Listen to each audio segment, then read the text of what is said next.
नमस्कार साथियों, मैं नेहा शर्मा कुंजल क्लासेज में आपका हार्दिक स्वागत और हार्दिक अभिनंदन करती हूँ। आज ये अपने पॉलिटिकल साइंस की क्लास है, क्योंकि ये सीईटी की दृष्टि से भी महत्वपूर्ण है, पशु परिचर की दृष्टि से भी, रीट की दृष्टि से भी और आपके सेकंड ग्रेड फर्स्ट ग्रेड की दृष्टि से भी इम्पोर्टेंट क्लास होने वाली है।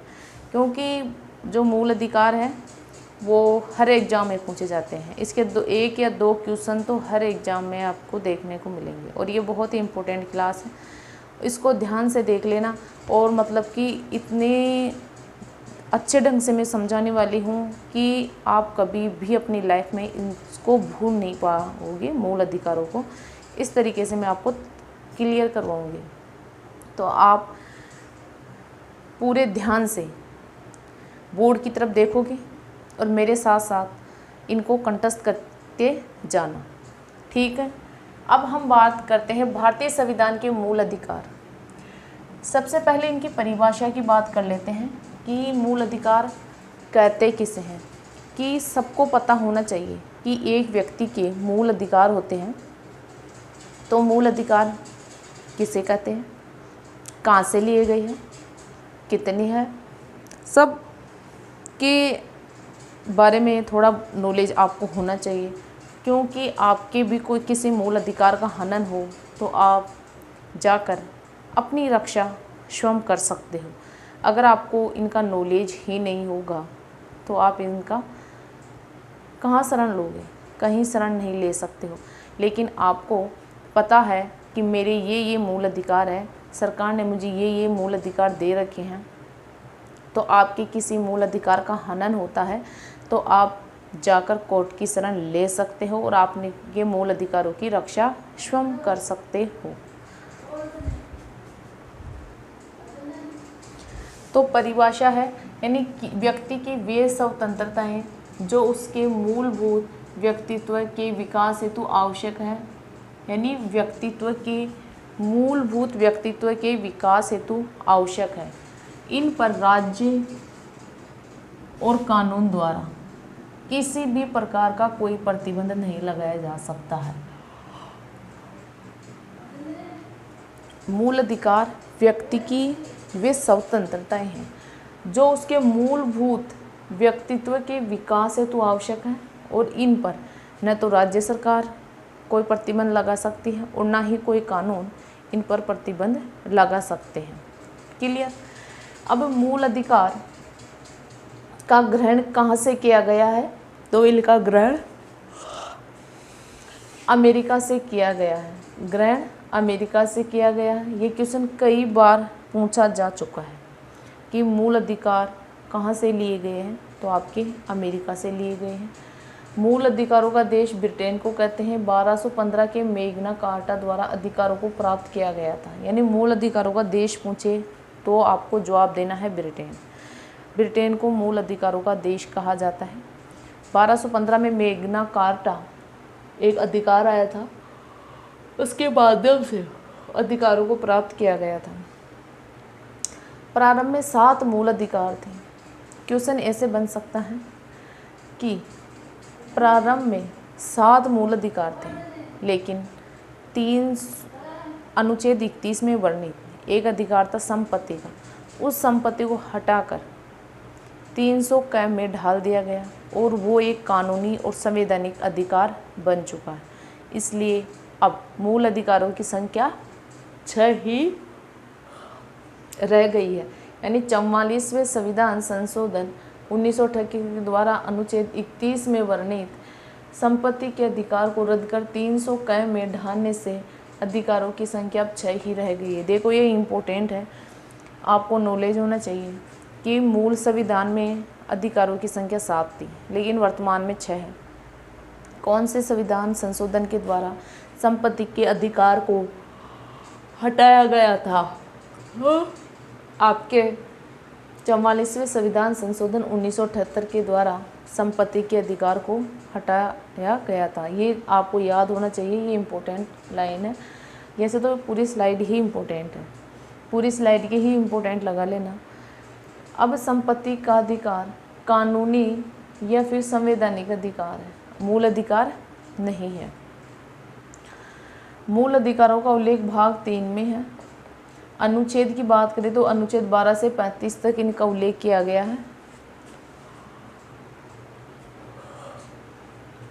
मूल संविधान में मूल अधिकारों की संख्या 24 यानी 24 थी। कुल मूल अधिकारों की यानी कुल अनुच्छेद 24 अनुच्छेदों में मूल अधिकार थे और वर्तमान में पूछे तो 23 है इनकी संख्या। अब 23 और 24 कैसे हैं और 6 कैसे हैं, 7 कैसे थी, मैं आपको अगली स्लाइड में बताऊंगी, ध्यान से देखना। मूल अधिकारों में संशोधन 24वें संविधान संशोधन द्वारा किया गया है। क्लियर? यहाँ तक कोई दिक्कत है? परिभाषा है, कहाँ से ग्रहण किया गया है, कहाँ मूल अधिकारों का देश किसे कहते हैं, कितने अधिकार हैं, वर्तमान में कितने हैं, संपत्ति के अधिकार को कब और कैसे हटाया गया, संपत्ति का अधिकार वर्तमान में कौन सा अधिकार है, किस भाग में उल्लेख है, कितने अनुच्छेदों में उल्लेख है, ये सब चीज़ें मैं इस स्लाइड में आपको बता चुकी हूँ। यानी आपको एक बेस, आपका एक ढांचा तैयार हो चुका है मूल अधिकारों से संबंधित। अब मूल अधिकार कौन कौन से हैं वो आपको मैं इस स्लाइड अगली स्लाइड में बताने वाली हूँ, तो आप इसका स्क्रीनशॉट ले लीजिए।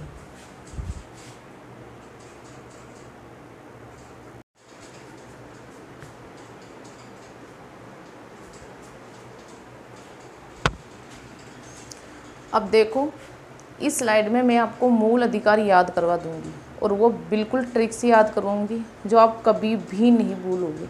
लेकिन आप स्लाइड को स्किप मत करना, वीडियो को पूरा देखना। पूरा देखोगे ना तब ही आपको चीज़ें समझ में आएगी, वरना कुछ भी समझ में आने वाली नहीं है। क्योंकि हर चीज़ को हम ध्यान से और ढंग से देखते हैं ना, तब ही वो चीज़ समझ में आती है। वरना ऊपरी ऊपरी तरीके से देखने से तो फिर आधा देखने से तो कोई मतलब नहीं है, क्योंकि आधा ज्ञान तो खतरनाक होता है। तो फटाफट स्लाइड की ओर आ जाइए। देखो, पहला है समानता का अधिकार। यह है अनुच्छेद 14 से 18 तक। फिर है स्वतंत्रता का अधिकार, यह है अनुच्छेद 19 से 22 तक। फिर है शोषण का अधिकार, अनुच्छेद 23-24 में। धार्मिक स्वतंत्रता का अधिकार, अनुच्छेद 25 से 28 तक। शिक्षा व संस्कृति का अधिकार, अनुच्छेद 29-30 में। और संवैधानिक उपचारों का अधिकार, अनुच्छेद 32 में। अब सुनो, अब देखो, ये ट्रिक है। पूरा से पहले तो पूरा से, फिर आधा से, फिर शोध करेंगे शिक्षा और संस्कृति का, फिर उपचार कर देंगे। पूरा से, आधा से, शोध करेंगे शिक्षा और संस्कृति का, फिर उपचार कर देंगे। स यानी पूरा से यानी समानता का, आधा से यानी स्वतंत्रता का, शोध यानी शोषण के विरुद्ध, द यानी धार्मिक स्वतंत्रता का, शिक्षा और संस्कृति का, और फिर संवैधानिक उपचारों का। तो पूरा से, फिर आधा से, फिर शोध करेंगे शिक्षा और संस्कृति का, फिर लास्ट में क्या करते हैं, उपचार कर देंगे। क्लियर? अब देखो, ये आपको सबसे पहले आपको डायरेक्टली अनुच्छेदों पे मत जाना। आपको पहले इसका जो ये ढांचा है ना, ये ढांचा आपके लिए बहुत इम्पोर्टेंट है, बहुत इम्पोर्टेंट है। ये ढांचा बहुत इम्पोर्टेंट है। इस ढांचे को अगर याद कर लोगे ना, तो आपके अनुच्छेद और जो मूल अधिकार वो आप कभी ज़िंदगी में नहीं भूल पाओगे। और अब आगे की स्लाइड में इससे भी इम्पोर्टेंट होने वाली है, और वो और भी अच्छे तरीके से मैं आपको समझाऊंगी कि उसमें और भी ज़्यादा इम्पोर्टेंट फैक्ट आने वाले हैं। तो समानता का, स्वतंत्रता का, शोषण के, धार्मिक स्वतंत्रता का, शिक्षा व संस्कृति का, संवैधानिक उपचारों का। पूरा से, आधा से, शोध करेंगे शिक्षा और संस्कृति का, फिर उपचार कर देंगे। अनुच्छेद 12 में क्या है, अब ध्यान से सुनना। अनुच्छेद 12, इसमें है आपके अनुच्छेद 12 में राज्यों को परिभाषित किया गया है। यहाँ पे फोकस आ रहा है लाइट का, तो ये परिभाषित किया गया है, ये लिखा हुआ परिभाषित किया गया है। इसमें राष्ट्रपति, उपराष्ट्रपति, पीएम, मंत्री, राज्यपाल, सीएम, मंत्री, अन्य प्राधिकारियों का वर्णन किया गया है अनुच्छेद 12 में। इन सब का उल्लेख अनुच्छेद 12 में है। अनुच्छेद 13 में देखो क्या है, न्यायिक पुनरावलोकन के बारे में वर्णन किया गया है। कि सर्वोच्च न्यायालय को संसद द्वारा निर्मित किसी विधि, कानून, नियम, उपनियम को इस आधार पर निरस्त करने का अधिकार है कि वह मूल अधिकारों के विपरीत है। यानी न्यायिक पुनरावलोकन का उल्लेख है। न्यायिक पुनरावलोकन क्या है? न्यायिक पुनरावलोकन यह है क्योंकि इसमें सर्वोच्च न्यायालय संसद कोई कानून, नियम, उपनियम बनाती है और वो कानून, नियम, उपनियम अगर मूल अधिकारों के विपरीत है, विपक्ष में जा रहा है, तो सर्वोच्च न्यायालय उसको रद्द कर सकती है। यही न्यायिक पुनरावलोकन है। तो अनुच्छेद 13 में न्यायिक पुनरावलोकन है, 12 में इनको परिभाषित किया गया है। यहाँ तक कोई दिक्कत हो तो मुझे कमेंट बॉक्स में ज़रूर बता देना। अब आगे की स्लाइड और भी इम्पोर्टेंट होने वाली है, क्योंकि ज़्यादा लंबी क्लास से मैं नहीं दे पाती हूँ, क्योंकि इतना टाइम आपके पास भी नहीं है, मेरे पास भी नहीं है। आप आराम से इसको अच्छे से पढ़ना, अच्छे से याद करना। मिलते हैं अगली क्लास में। जय हिंद, जय भारत।